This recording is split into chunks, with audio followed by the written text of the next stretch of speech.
Republic, both invasions were pretty brutal. Worse in Haiti, the reason was racism again. In the Dominican Republic, the people were Spics. They had a mixture of white blood, so couldn't be treated too badly. But in Haiti, they were what were called inferior people, pure niggers. So you could do anything to them. And bad as it was in the Dominican Republic, it was much worse in Haiti. In Haiti, Wilson essentially reinstated virtual slavery, killed about maybe 15,000 people. The Marines went wild. All kind of torture, terror, war crimes came out of it. The war crimes trials came out of it. The most significant part was, from the point of view of the future of Haiti, was to kick out the parliament. The parliament was driven out at gunpoint by the Marines, and the reason was they refused to accept what was called here progressive legislation, a new constitution written in the United States. Franklin Delano Roosevelt actually took credit for writing it, whether truly or not. The new constitution included provisions for American corporations to buy up Haitian land, and that was regarded as very progressive on good, solid economic theory. Haiti obviously needed American investment, and you couldn't expect American investors to put their money in Haiti unless they owned it. So the only way to develop Haiti was to allow American corporations to buy it up. And since the Haitians, niggers talking French, as William Jennings Bryan ridiculed them, since they didn't understand complicated ideas like this, you had to disband the parliament at gunpoint. And then the Marines did run a referendum. 5% of the population participated, and the U.S. Constitution won 99.9% of the vote, so it was all democratic.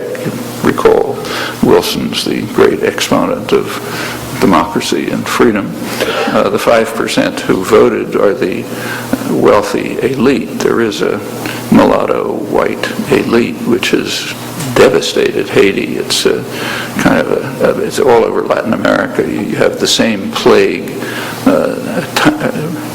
Rich societies, lots of resources, a terrible misery, mass misery, but a small sector of concentrated wealth and power, which tends to be white or mulatto, mixed white, sometimes pure white.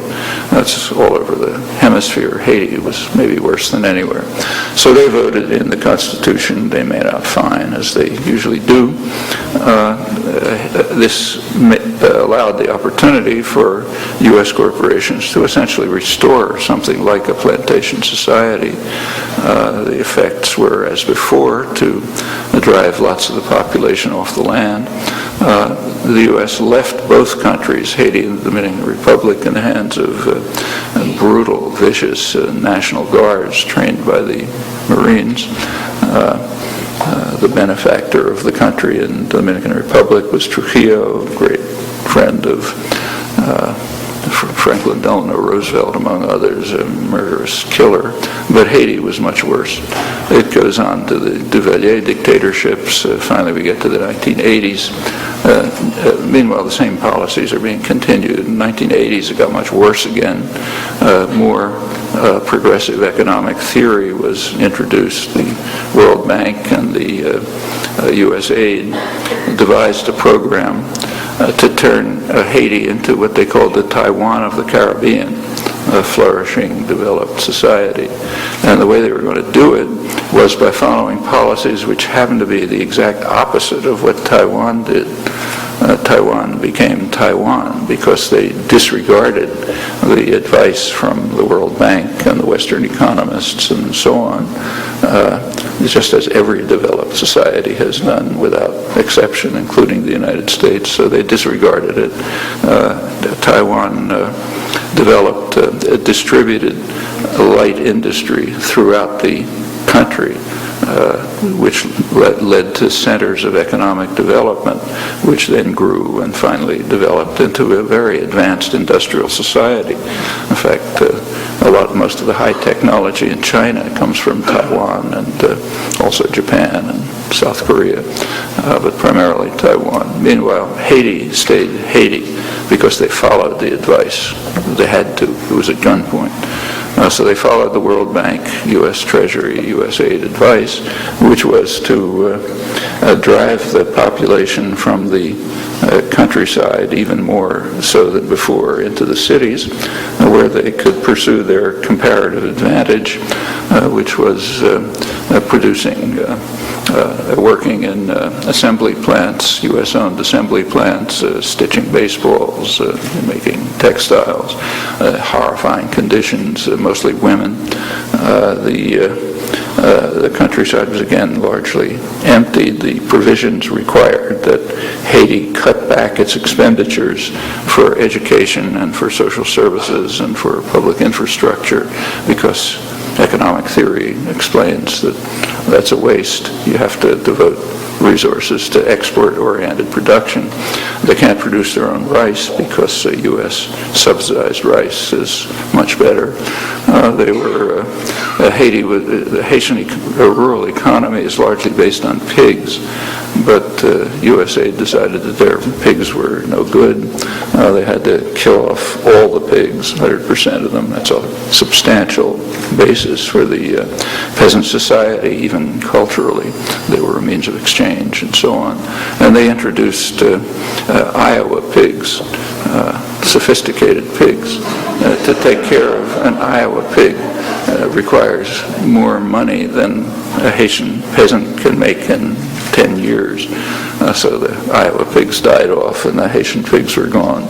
And other progressive measures like that were undertaken, in fact imposed at gunpoint. There were also political developments in 1986, I guess it was. There was actually an election, and Baby Doc, the second of the Duvaliers, won the election with 99.98% of the vote. It was almost as good as Wilson's election, not quite. Wilson had 99.9%. The Reagan administration was very enthusiastic. It spoke of democratic developments in Haiti, so therefore we have to give the military junta more military aid and so on. Well, this went on right through the 80s. Again, driving people off the land into the cities, laying the basis for the catastrophes that we see. This had been going on since the French. In 1990, Haitians committed a major crime which required serious punishment. There was a free election, and they voted the wrong way. And you don't do that. If you want to know what happens when you do that, ask the people in Gaza. Voting the wrong way in a free election is a major crime, and there's a solution for it. You have to punish the population. In Haiti, nobody was paying any attention in Haiti to what was happening in the hills and in the slums, but in fact there was a lot of grassroots organizing going on, and to everybody's amazement, they actually won the election with 2/3 of the vote, voting in a populist priest, Jean-Bertrand Aristide. The Americans had a candidate, Marc Bazin, a World Bank official. He got 14% of the vote. The U.S. immediately turned to shifting its aid to Haiti to the opposition, to the business-led opposition, the white mulatto business-led opposition, to try to lay the basis for overthrowing the government. And what made the crime even worse was that Aristide's policies were successful, in fact recognized as successful by the IMF and the Inter-American Development Bank and others, who praised his steps towards reducing the stifling bureaucracy, towards putting the social spending which was required and so on. And it really looked for a little while as if Haiti might not only become free and democratic, which is bad enough, but it might fall out of U.S. hands, which is even worse. Well, the expected military coup took place 7 months after Aristide's election. The Organization of American States imposed an embargo. The U.S. technically joined the embargo, but within about a few weeks, George Bush, #1, he was president then, he modified the terms of the embargo